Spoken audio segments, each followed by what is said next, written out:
Tout de suite, Virginie Martin, notre invitée, politologue. Bonjour, merci d'être avec nous. Vous êtes politologue, professeure chercheuse à Kedge Business School à Marseille. Alors, Emmanuel Macron a reconnu qu'il y avait une crise de confiance avec les Français. Est-ce qu'il a réussi son exercice, cette interview, pour justement commencer à redonner confiance aux Français ?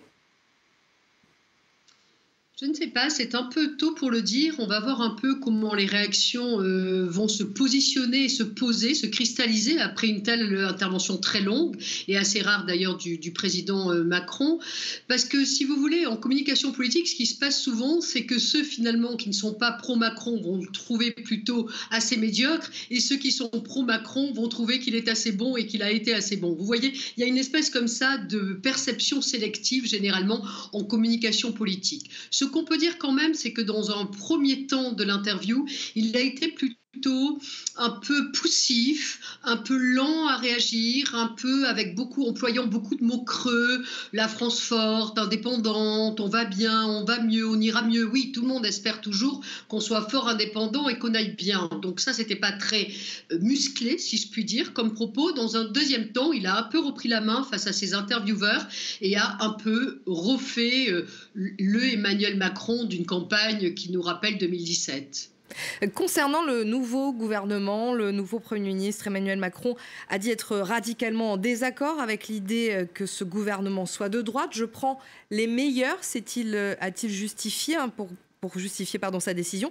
Est-ce que, encore une fois, cela va-t-il suffire pour les Français, qui étaient d'ailleurs beaucoup attachés à Édouard Philippe ?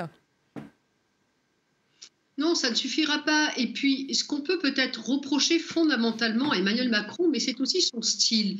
C'est ce qu'on appelle finalement, d'une part, les incantations et les actes illocutoires. Par exemple, quand il dit « Je suis le président qui veut beaucoup de bien à la cause féministe », c'est une incantation et c'est un acte illocutoire. La réalité est tout autre. Et donc, il y a une distorsion, en fait, entre ces mots et ces actes, si je puis dire. Donc, c'est toujours très gênant. C'est comme quand il dit le « en même temps », et au-delà des clivages politiques gauche-droite, ça marche en camp. Non, c'est faux.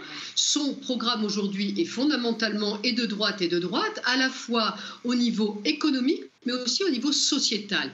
Prendre par exemple Darmanin et Dupond-Moretti sur les questions notamment de justice et d'intérieur au regard des droits des femmes par exemple, c'est véritablement être très conservateur. Donc non, ce n'est plus du tout de la gauche, ce n'est plus du tout cela. C'est pas parce qu'il est conscient aujourd'hui, par exemple, des marqueurs environnementaux qu'il prend pour lui, qu'il devient tout d'un coup écolo-bobo versus populo de droite. Non, il a choisi maintenant son camp et c'est plutôt la droite. Merci Virginie Martin d'avoir été avec nous et d'avoir répondu